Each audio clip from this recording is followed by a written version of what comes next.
Hello, fellow developers. This is Eder Ignatovic, your chair for the upcoming InfoQ Dev Summit in Boston. If you're looking to stay ahead on the critical topics like generative AI, security, modern web applications, and more, learn directly from over 20 senior software practitioners navigating this challenge as they share their experience and practical insights you can apply immediately. Plus, there's a plenty of time for you to connect with peers and speakers at your social events. InfoQ Dev Summit is brought to you by the team behind InfoQ and the QCon International Software Developer Conference. Find out more at devsummit.infoq.com. I'm looking forward to connecting to you in Boston this June. See you there.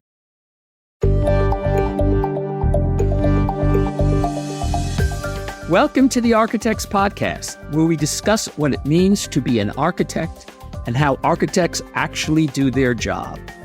Today's guest is Robert Hurlbut, who is a principal application security architect and threat modeling lead at Aquia, a PhD student at Cap TechU, and co-host of the Application Security Podcast. It's great to have you here on the podcast, and I'd like to start out by asking you, were you trained as an architect? How did you become an architect? It's not something you decided one morning, you woke up, got out of bed, and said, today I'm going to be an architect. Yeah, interesting story. No, I wasn't trained directly as an architect. It wasn't something that when I went to school many, many years ago that I took a track to be an architect. Instead, for many years, I was a software developer. And my background originally was mathematics and physics. But when I graduated, even while I was in school, I was doing some software development. I had a minor in computer science as well. But as I graduated, I had opportunity to go into the software field to do some application development, and I took it. And that's where I stayed for many years, focused on building applications. So that's where I started in terms of then learning about software architecture. And I can remember in particular being a part of a couple of engagements. There was a point in time where I started to convert towards being a consultant or contractor, really, more than anything else. Opportunities to work on lots of different projects, lots of different companies. But being a part of one in particular, I remember someone saying, I'm an architect. And I thought that was a really interesting profession or what they were doing. And they did a little bit of coding, but mostly they were designing the system that we were building. You know, they would draw some diagrams and share it with us, and they would talk about some decisions that needed to be made. And so as I saw what this person was doing, I thought, well, that's a really interesting role to consider in the future. How would I do that myself? How would I get to a place where I could then maybe say, I'm an architect or I'm filling that role? So that's sort of my beginning introduction to it, not in school, but just through work experiences and seeing others who said they're architects.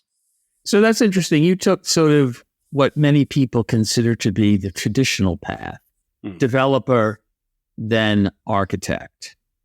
I would argue that actually there are people who are good at development, there are people who are good at architecture, and there's skill sets that are different for different people, and one is not better than the other. And of course, sometimes the architect is also a developer, and sometimes the developer does a little architecture. So how do you feel about that? Yeah, great question. Over time, I would see different styles, as you mentioned. So there would be opportunities to work in an environment or on a team where there is an architect or what we might call a chief architect that was completely a business role. They did not code at all. They, many, many years left that. And so now all they were doing was facilitating, helping other architects on the team who also were just focused on building out system architectures and evaluating some of the work and so forth and interacting with the business. And then there were others that were more focused on a mixture of the two, developer architects, what we called them, where they definitely did a lot of coding, but they were also taking some time to draw diagrams on a whiteboard, bring the team together, talk about decisions on the design. And so for myself, actually, I gravitated towards that role more than anything else, was for many, many years, more of a developer architect. So I think there are many different flavors and perspectives. I think they're all needed. There is that someone who can see the big picture and keep us on track. And then there are others who, as a developer architect, could already understand the code, already understand the platforms and the various advantages and disadvantages and so forth, and can make some recommendations, but also, because they understand the platform, can make some recommendations on system design, on the tools that are being used, and so forth. So I think all of those are needed, and I don't see one better than another. But thinking about what you just said, it seems to me that there are two things that all those kinds of architects need. One is they do have to understand the business to some extent or another, so that they have to be able to talk technology to the business people and business to the technology. Because one of the things that I've discovered over the years is that what looks easy on the outside can be hard actually to implement. And then conversely, what looks hard to implement can be easy. So someone has to explain to the business people, this is a great idea, but it's going to take a lot of work. It's easy to write English language statements, but computers don't understand English language statements, so that can be very difficult to do. And the other thing is that there are certain things that can't be written to a use case. Security, which is your area of expertise, we'll get to. You can't write a use case that says, make the system secure, or scalability, or responsiveness, or all these kinds of what we like to call the ilities can't be written into a use case, and therefore have to be the responsibility, if not to implement, but at least to be responsible for it. Because in my experience, if no one's responsible for it, or if everybody's responsible for it, it never gets done. Absolutely. I agree 100% that for myself and many architects, one of the most important things to realize is that we're working with a business. We need to understand the business goals. We need to understand the business priorities. And that does impact, influence, help us navigate what we're doing, where we're going. It helps us ask the questions, why are we doing what we're doing, as well as how, but why? Why here? Why now? Why is that a goal? And how does that reflect or will be reflected into the work that I'm doing and our team is doing and so forth? So absolutely, you got to understand the business. And that means also communication. Another aspect of an architect is that communication with your teams, but also with the business, being able to translate those requirements, being able to translate those goals into, as you mentioned, the use case. If I build a use case, that doesn't mean anything if I can't understand it, if I can't translate it into something that a business person understands as well as development team understands, that can turn into a reality. So that's an important aspect as well for an architect.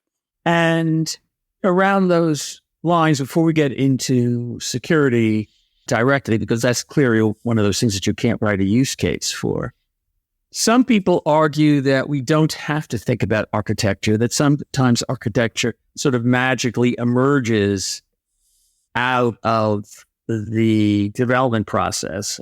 As a security architect and a threat modeler, do you have an opinion about that? I do. I mean, is there certain circumstances where that's true and others where it's not? Yeah, I do. In fact, if I can give a little bit of background, I did start to switch more and more towards security architecture about 20 years ago when I really just learned about application security. I already understood that network security was a thing. We already talked about firewalls. We talked about, ways to protect the network. Incidentally, if I might just interject for a second, that's a good example of something you can't write in use case. Very true. Firewalls don't appear in use cases. Networks don't necessarily appear in use cases. Very true. Very true. But I also noticed, and others did as well in the industry, we didn't really talk a lot about the software itself and the security requirements around the software. It was more or less thought that the network and any firewall rules and things like that you might put in place, that's going to take care of us. That's going to protect us from the outside. But of course, what we do is we open ports. you know, Web pages, at least way back when, were mostly on port 80, which is completely wide open with data being sent and so forth. But in terms of emergent architectures just from development, and do we need architects or not? And I know you have a very famous, we don't need no stinking architects or something like that, if I remember correctly. Yes. But especially within security, the idea that I will somehow fall into being secure, that as I develop and I develop and I develop, I will just somehow or another be secure. And that kind of goes back to that whole idea of relying on the network, relying on the perimeter for you so that you don't have to think about these things. But reality is, on the software side, there are decisions that you make. There are opportunities if you do not think ahead of how you're developing your software that can leave you open with vulnerabilities, leave you open to potential attacks and compromise. And so as a result, you do have to step back and think about the design and think about being intentional with how you're putting things together. And that's where architecture comes in. So, and actually, I would sort of divide those things into two categories. There's one category that says, avoid a SQL injection attack. Those are sort of tactical. Developers can do them. How do you make sure that you hash passwords and all that stuff that is tactical security? And very often when you see people who talk about security, especially to developers, it's this tactical security. Right. But you are actually speaking at a much higher level of architectural security, system security, which does not fit into a tactical approach, but you actually need someone looking at the whole picture, right, and deciding that, well, yes, this may make sense if you just consider the technology, but if you actually look at the way the real world works, that isn't going to fly. So this might be a good segue into what you see as these important issues in security. What is it that people who are developers need to understand? What are these things that architects need to understand? And what do you see as the major problems in security? I'm sort of, I put three big topics together in one, so you can answer them in any order that you want. Okay, sure.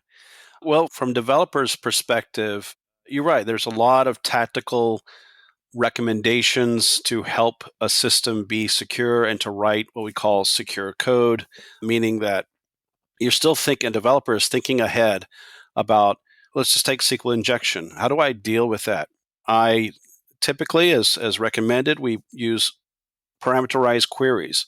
So that means if we take input from a user, we're not just taking it as is, as a string, and then sending it directly to the database, or concatenating strings and sending that as a command to a database. That opens you up to a SQL injection attack. Instead, we recommend, as a tactical measure, to use parameterized queries. That just simply means that we take those statements, essentially, if it's a string, we recognize it as a string parameter, and then it gets sent to the database not as a command, but just simply data. And so it doesn't get executed. And that's the key thing. We don't want data to be executed as commands. Instead, we want them as simply what they are. They're parameters into a statement to the database to retrieve data and so forth. And so we give that kind of guidance. And so developers have to think ahead when they're writing out their code. This is the safe way to write code or the secure way to write code. And so that comes into play. For architects, there's some other things to think about, larger things, if you will, in terms of approaches and common issues. Authentication, authorization, that's a particular set of things for identity and access management that can get completely wrong. Some will say, well, I've authenticated, And to me, that's the same as authorization. So I've identified who you are, but have I really determined what you can do? Authorization. Well, maybe not. And you can get that confused. You can get them out of order and so on. So those are some things in terms of a design approach and thinking about how you build out your architecture to accommodate cryptography is another one, really big one. Certainly don't roll your own. That's what we always recommend. It takes years. Don't build your own car. Don't build your own car. It takes years to get really good algorithms, encryption algorithms or hashing algorithms to be able to do what we need to do for cryptography. And so you evaluate what are the best ones out there. There's lots and lots of testing. I mean, there's decades of experience and testing and it changes, right, over years. One time SHA-1, then SHA-2, and then of course MD5 is a long time ago for hashing. You definitely don't want to do that, but you need to also keep up to date, and those are what architects need to do as well. Keep up to date with some of those kinds of advancements in terms of how are we making sure that we're using the best algorithms and the best techniques to be able to store data and prevent it from being captured by others who shouldn't have access. So those are some things that architects need to think about and continually evaluate and help them with their designs. And there was a third one you mentioned, I forgot. Well, before we get to the third one, sure. Authorization to me is a particularly interesting example because you have to authorize and know how to authorize in different parts of the application, because I could be doing something and depending on my credentials, I may or may not be allowed to run this report or see certain columns in a report. That could get quite sophisticated to do. And there are other examples of this. And these are things that developers may or may not know how to do, or to deal with the security infrastructure and how to do this. So this is a good example, I think, and you can tell me whether I'm right or wrong, of where there's a play between the security architect and the application developer that the application developer may not be aware of. Yeah, agree. And that's been my focus and why I have focused on over many years looking more and more at threat modeling. Threat model is a way of looking at a system, analyzing typically a representation of a system, which means it could be a description of the system, of what you're doing. It could be a diagram that helps you understand what's going on in the system. But essentially, trying to evaluate any particular security or privacy issues within that system that have some impact or could potentially have some impact on that application. And of course, it can impact your performance, other things as well, but especially the security, the integrity of that system. And that's an interesting point you just raised about how it impacts the performance, which again shows why you need this as something that comes in the purview of an architect. Yes. Because somebody who writes something that's performant just from a code point of view, to encrypt or decrypt takes time. Right. For example, if lots of packets are coming in and you have to encrypt or decrypt each one of them either because they're signed or they're encrypted, that's a performance impact. And that has to be taken into consideration when you're writing your algorithm or making your promises of what your uptime is or whatever it is. Those are examples of cross-cutting concerns that are just not a development issue. Yeah, absolutely. Another common issue is denial of service attacks. Right.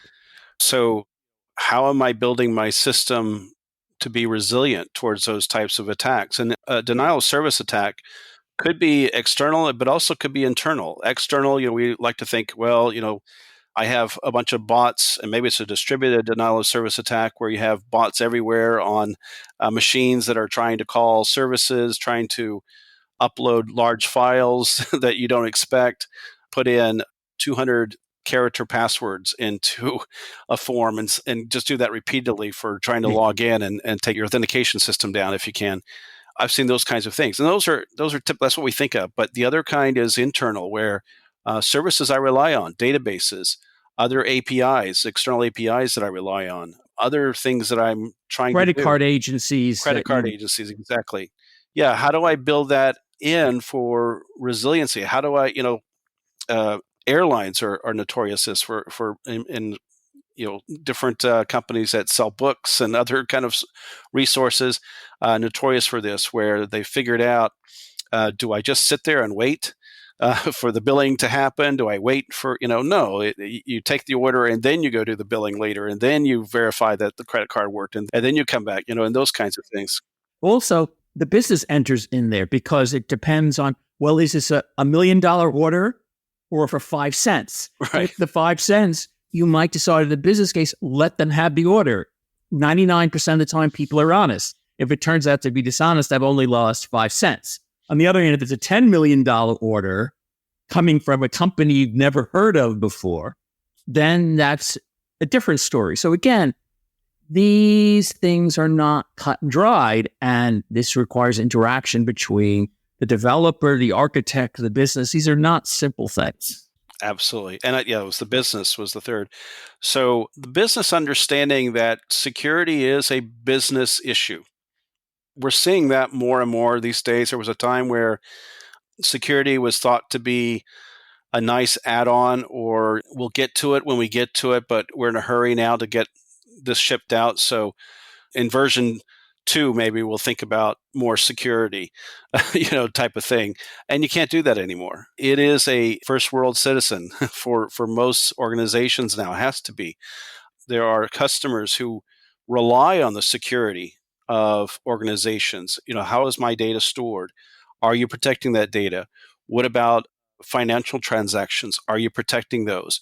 If you lose a lot of money, do I lose a lot of money as a customer? Those kinds of things. So we already talk about the business goals of performance and some kind of resiliency, but it also relates to security as well. So security is a first world citizen as well in all the other things that we're thinking about now, and it has to be for many organizations, that it can't be a byproduct, it can't be an afterthought. So that's another aspect as well to think about.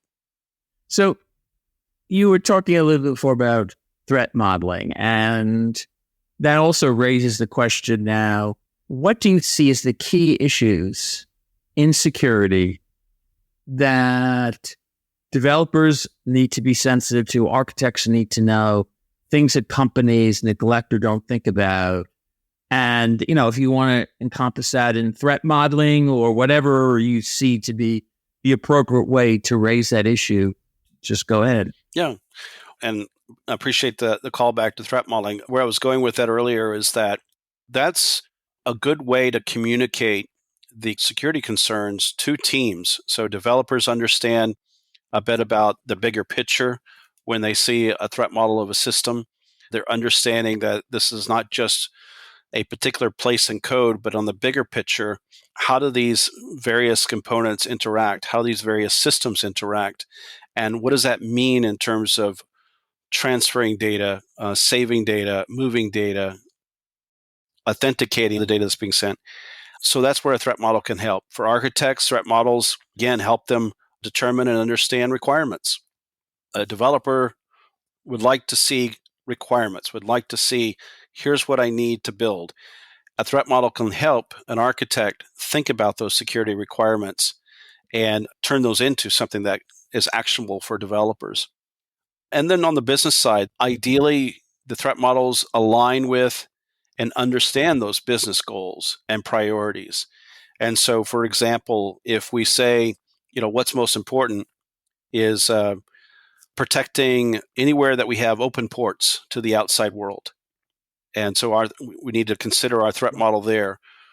Who are our customers, and how are we authenticating those, and how are we authorizing those calls that they make into our APIs, into any endpoint that we're exposing, and what data are they sending? What data are we sending out to them, and so on. And so that, in terms of the business side, a threat model can help with that in terms of aligning those goals, aligning those priorities, and being able to focus on where do we spend our time, where do we spend our money, and so on, to be able to accomplish some of those goals. So this is actually quite interesting. One of the things that occurs to me when I listen to this, and you did a little bit of this when you described threat modeling, but there are people who are going to listen to this podcast who are developers. And one of the biggest problems developers have, or complaints, is that this is not concrete enough.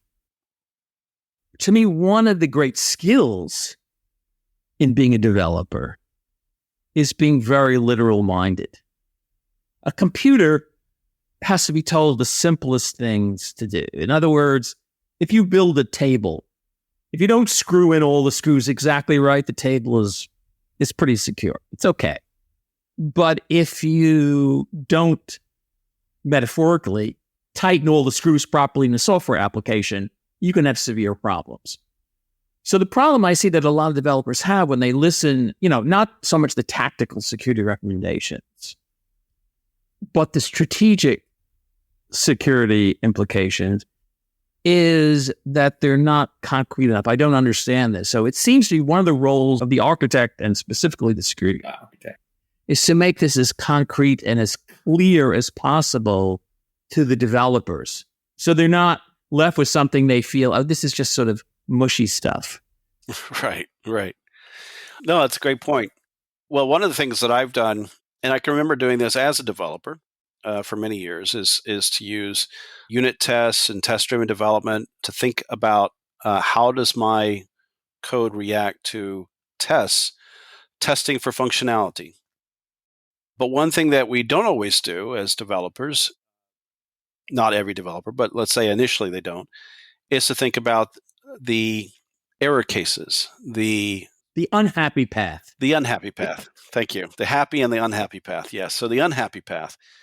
And that's a lot of what we're doing in security. Right? Yes. Right. We are thinking about the unhappy path. But developers tend to be optimistic sort. I can do this. I can do that. So the focus always is in the happy path, and you won't be surprised. And I no longer am surprised. But people don't even check error codes or don't even put catch handlers and have fallback points in their application. It's like they just expect the exception to be handled by the great exception handler in the sky without having any idea of what state the application is when they catch the exception. Right. And so for concrete guidance for developers is to include those unhappy paths. What are the potential error conditions that you need to test for and validate that the code is able to handle those correctly? What do you expect if these happen? What's the error that I should see? Whether it be stored in a log file or returned back to the user on a screen, what should we see? So those kinds of things, not just the happy path, but the unhappy path. And that's, again, where thinking through those security issues, those what could go wrong, that's a question that we ask quite often in threat modeling. What could go wrong? Not a common question for everybody when they're thinking about the happy path, but when you think about the unhappy path, that really helps pinpoint what could go wrong. Well, especially if you're, for example, in the middle of a transaction and some of it has to be rolled back and some of it doesn't. You also have to think about what the equilibrium or stable points are in the application. In other words, when you've handled the error, what's the state of the data? What's the state of the application? Can you go back? Let me pick a concrete example. Let's say you're enrolling a new member.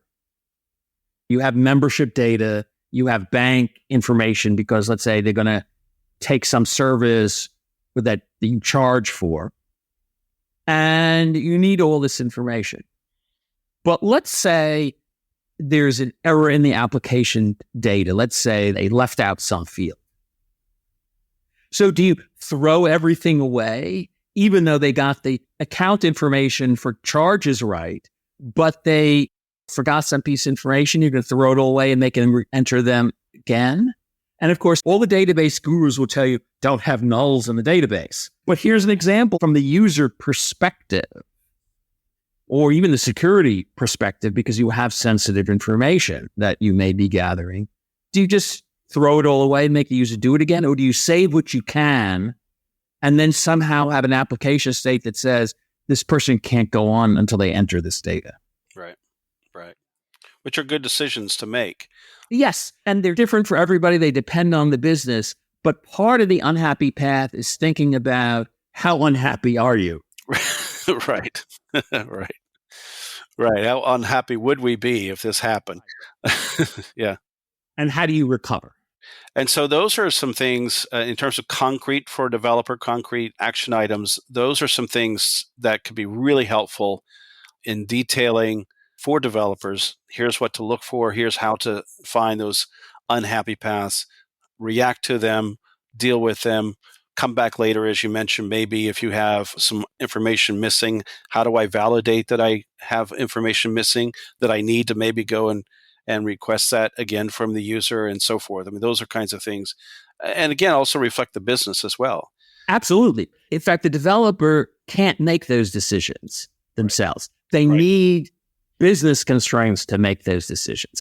And what I like to tell people is, if you don't give that guidance to a developer, well, when the developer writes the if-then clause, for example, at 2 a.m. in the morning, they're going to make that decision de facto, whether you like it or not. Absolutely. What we like to say is when we're talking about threat modeling and when I do training or just talking about it in general with a team, we always say we're all threat modeling. Maybe it's new to everyone, but the reality is we're always threat modeling. We're always making decisions in our head. We're thinking about, okay, here's what I'm going to do, but what if that doesn't work? We do that all the time. When we go to cross the street, we look around both ways, before we step off the curb. Or even if we don't look both ways, that's a decision too. That's a decision too. Absolutely. So we're making decisions all the time. And certainly developers are making decisions as they write code. And so we're already doing that. But the idea is that if we, present that as a technique, but in some cases, like I said, I don't want to just simply make that decision.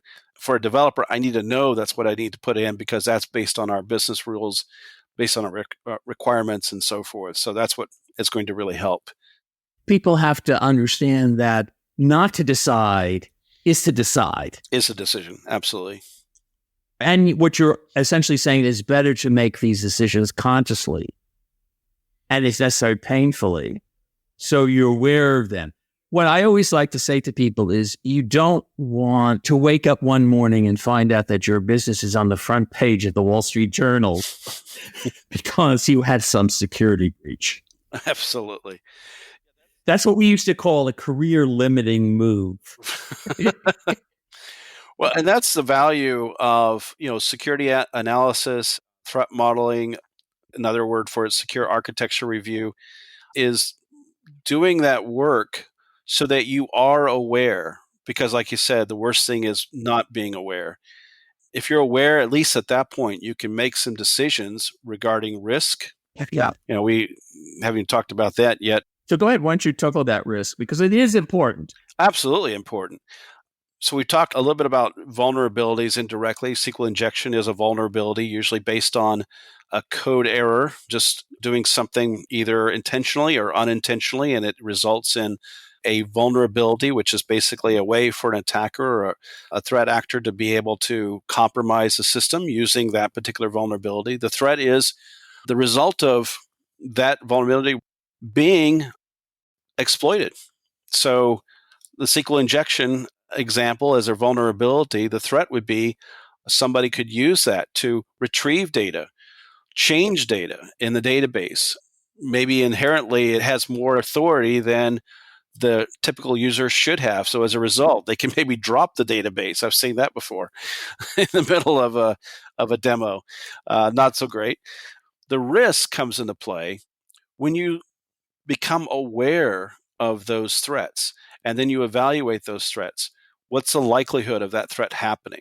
Some threats are really difficult to do. You can say, well, if we had those vulnerabilities, maybe we can get access to the database, but maybe we have limited access to that database. Maybe it's the user that's calling the database is not an admin user, which we hope, but just a regular user. It only has access to that one database, that one table, that one whatever.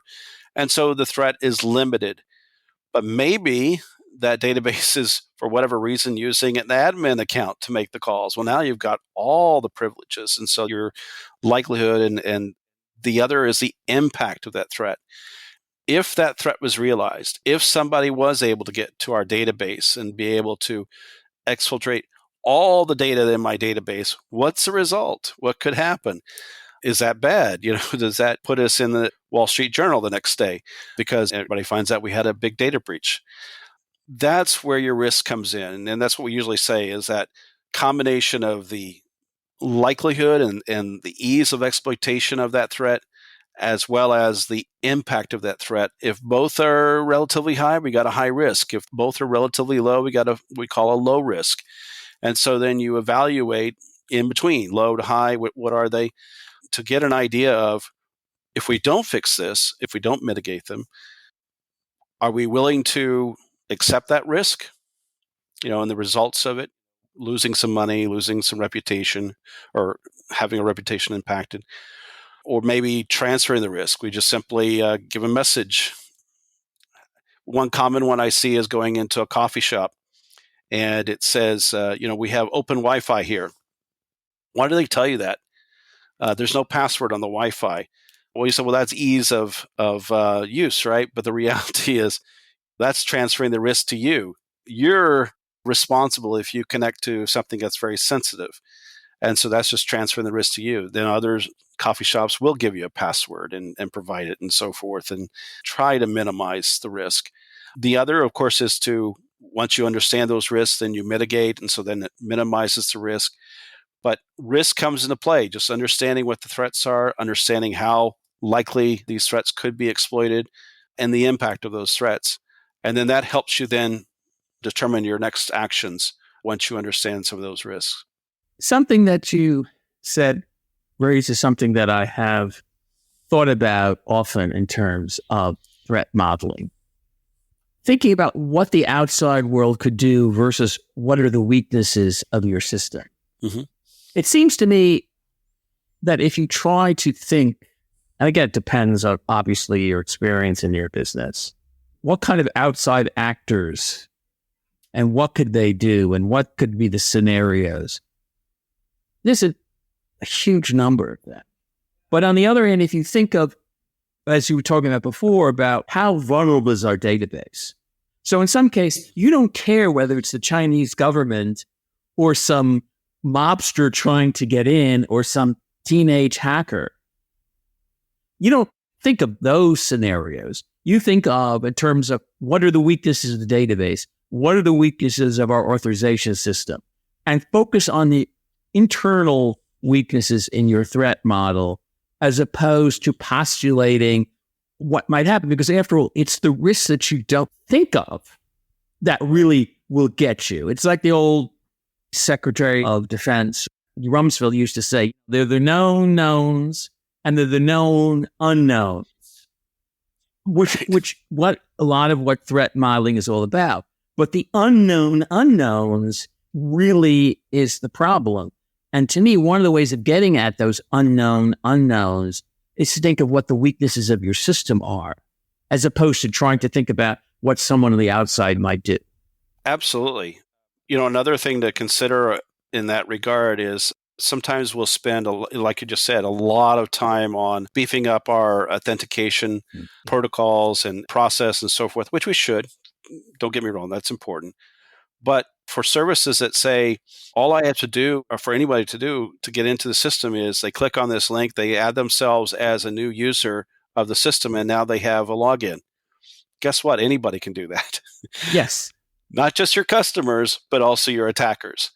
And now they have the same privileges as a regular user who's doing what you hope is a good thing, and the attacker who has very malicious intent. And so now it's beyond your authentication. They're all treated the same. And so with that in mind, you don't know who the attacker is, if it's just a regular user or if it's an attacker. But then, like I said, you have to think about, how do I protect the system?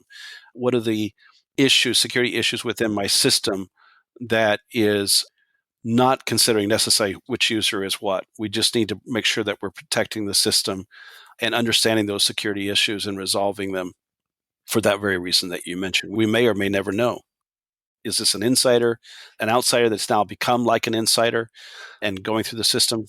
We don't know. But what we can know to help us with the unknowns is, like I said, to focus on those issues. So one last thing that I'd like to bring up before we get to the questions that I like to ask my guests. is that sometimes people have to think about the advice they give to their end users as well as what the development. One of my favorite pet peeves is the advice that people, I'm not talking about banks or financial institutions, because you have to understand the difference between internal and external attacks. But when people tell me I should change my password every 30 days, well, to me, that's ridiculous, because the only time that will help you is if your password happens to be stolen in the small interval between when you change your password and they attack. But you have the other 29 days, 23 hours, and 55 minutes of vulnerability. That makes no sense to me. So, Right. Now, again, in the bank, from an internal perspective, changing your password may be important. But sometimes people have this very blasé attitude towards security because they don't think of the convenience of the user and making it difficult for them, making people memorize gobbledygook passwords as opposed to long passphrases, which accomplish the same. You have to also think of not only the internals of the system, but users who will try to circumvent the security because they want to get their job done. Right. Good points. And it's an interesting challenge for users and end users to help them understand some security basics, but also allow them to get their job done. Ultimately, that's another business goal. We want them to be able to do their work or do what they're doing because we want them to be successful. It reflects on us and so forth. But yeah, in terms of guidance, in general, I know NIST, for example, which is a government agency that typically makes recommendations for security requirements and so forth, a few years ago said, no need to keep changing passwords all the time. It doesn't really serve a good purpose, like you just mentioned. It's better to have a better password, phrases, and so forth. Right. Or for end users, we can recommend password managers. And there's some good tools out there for that to help them if they need to have a different password. The most common issue, of course, is everybody reusing the same password. So if those get pulled out of a data breach and then used by attackers to continue to try to log into all kinds of systems because they figure, well, if that person probably used it elsewhere, we'll try it everywhere. Or adding numbers, let's just keep adding a number every time when we have to be forced to change a password, and that doesn't make it secure. Right, but that people do that because they're told to change the password every 15 days. Right. Yeah, instead of helped with other tools like password managers and so forth, and passphrases and things like that. Well, that actually raises an interesting question that's we're getting a little far afield, but how much of these security attacks are automated and how much is a human looking at the data? Forget about AI now, just let's not go there about using artificial intelligence for attacks. They're already thinking about that if they haven't already done it. Of course. Because big data analysis seems just harvest a whole bunch of usernames, passwords, security credentials, passphrases, and you just machine learning. I'm sure governments have started to think about automated attacks on each other. But anyway, something that you and I would have to worry about is if our password is stolen or important data that has been stolen, because we know that the credit scorers websites have been attacked. The information is out there. I'm sure my social security number is public knowledge on the dark web somewhere because it's been stolen. So do we assume that unless you're a public figure and somebody wants to go after you, I presume most of these retries of these shared passwords are automatic. It's not someone's looking at Robert or Michael and saying, well, this is the pattern and let me figure this out. It's just automated. Yeah, lots and lots of bots that are doing this over and over again. One of the recommendations is for organizations to look at common password lists that may have the top 25,000 or 100,000 or more list of passwords. So whenever end user sets up their login, they would put in their password and then compare it to that list and say, sorry, but you can't use that because it's part of our common compromised password list. Let's try again. I presume they're comparing it on a hashed and encrypted basis. Of course. Right, of course. But the point is that helps the end user to not just put password 1, or 1, 2, 3, 4, 5, or something like that. Or you can't use one of your last 10 passwords. Right. Yeah. So is there anything else that you think is important to bring up that we haven't talked about? I mean, I think sort of stressed this before, but to just kind of highlight it again is the importance of spending that time taking a look at the system, not so much as an attacker, but more as I have these things I need to defend. I need to determine or understand where are there security issues within my system. Helps you then determine your risk. What can I fix today? What am I probably not going to fix because the risk is low? Because it's better to know than not know. And so I always recommend take some time, take a step back, look at your system, think about the threat model of some of the things that you're doing, the various business decisions that you're making, various activities and so forth. And at least you'll have that, because if you don't, it's worse.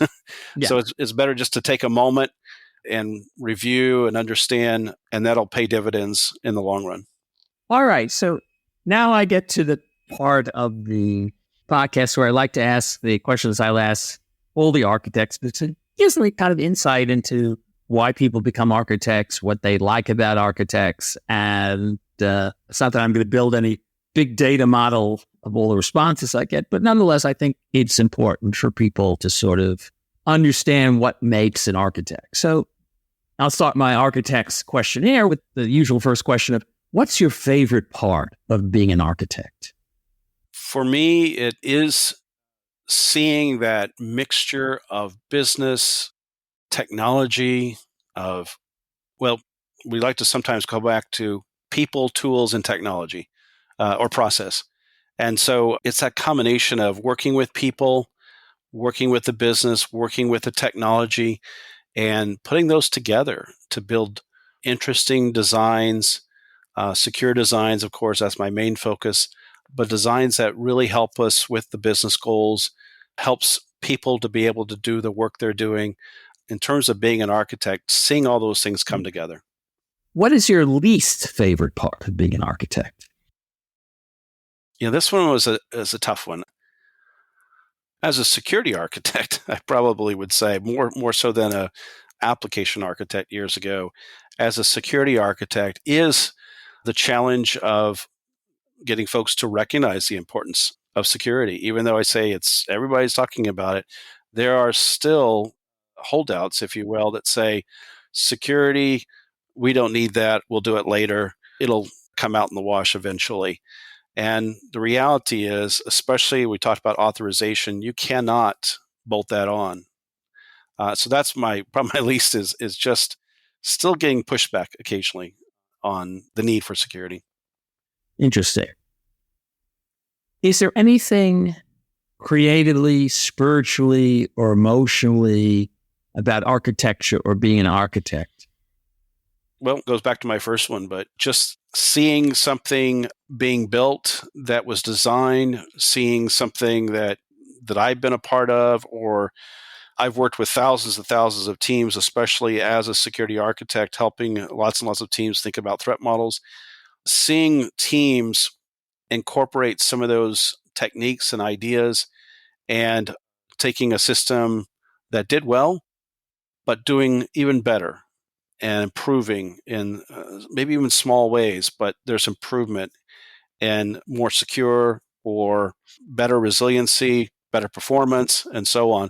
Seeing those, I think, definitely is very fulfilling. There's some creative aspects to it too, but it just that satisfying to see that.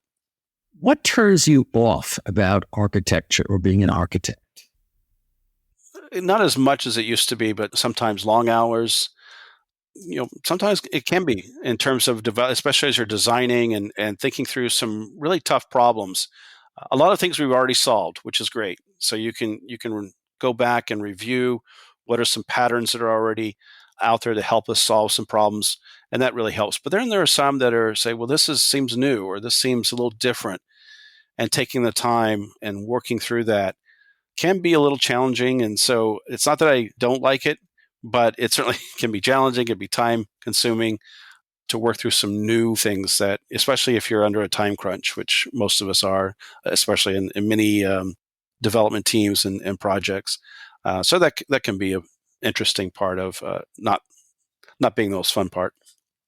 Not that you would prescribe them where they're not appropriate, but do you have any favorite technologies that you just love to work with? Well, as a developer, I always liked developer/architect. I liked IDEs. On the Microsoft side, I've done C, C++, C#, .NET. I've also done some Java, so various IDEs that came out. So any of those that help me build out some of the things that I'm developing, but may also incorporate some. Can I figure out what my components I'm building? Can I diagram them? Can I take a look at it? Does that tool help me with that? So some IDEs do. But apart from that, I think drawing tools, certainly in the last number of years, good drawing tools. I don't have any particular that I can mention exactly, but just good drawing tools that help you visualize a system that you're building or thinking about, and being able to draw those out, whether it's UML or data flow diagrams or some kind of flow diagram. The things I really love, to put ideas to a diagram that I can then use that to communicate with other people. What about architecture do you love? I think the thing I love most about it is it's a foundation. When I was a developer, we're building things up from a few lines of code, and then it becomes something else, and now I have many, many classes, many lines of code, and all that sort of thing. But ultimately, it sits on a foundation, a design of some sort. And that's what I love. It's just seeing that foundation that all of these things rely on, and the importance of it. And so that's what I think I enjoyed the most and love about it. Is just it provides that good foundation and framework for all the things that we're talking about and doing and making decisions about and so forth. Conversely, what about architecture do you hate? Hate's such a strong word. Well, that's why I picked it. I know. I think the thing I hate the most is brittle architecture. Because you could also, just like anything else when you're building a foundation, for a house, depending on if you put a good foundation in, it helps for a solid house. If you put a bad foundation or no foundation, or all you're relying on is emergent foundation or architecture, if you have not put any thought to your architecture, you still have an architecture, but it's brittle. And so that's the thing I hate, is it'll just happen. And so that to me is a mistake, and that could be detrimental, especially as you move along and rely on some aspects of your design of your architecture or emergent architecture, and then find out you have failures that are not being handled correctly, and that's causing all kinds of issues later on. And it's harder to go back and fix that retroactively. Very, very difficult. What profession other than being an architect would you like to attempt? Well, as you mentioned at the very beginning, I am right now working on a PhD. It's in space cybersecurity. So that's the next area of interest in terms of space infrastructure and architecture of systems and space systems and so forth. I'm looking at potential academia, looking at how I can help in other industries. I think still some aspects of architecture, but to be determined, where that will go and where that will take me. But that's, I think, the next thing that I'm looking at that may or may not be related directly to architecture. Do you ever see yourself as not being an architect anymore? I don't really think so. I think I will always have some aspect of, it's hard to, once you're sort of in this a number of years, it's hard to see the system as not as an architect, and understanding how things work and foundations and so forth. So difficult for me to see that outside of what I'm doing now, that I won't be doing that for years and years to come. So when a project is done, what do you like to hear from the clients or from your team? That this helped us make a difference, that the work that we've done building out a good foundation, good architecture, secure architecture, resilient architecture, that this has made a difference. And so that's what I like to hear. That's what I like to see. And for teams to have that, hopefully that feeling that we feel really good about what we built and would like to do more of it. It's a very interesting answer. I would like to thank you very much for appearing on the podcast and look forward to continuing the conversation with you in other places or other podcasts. Thank you.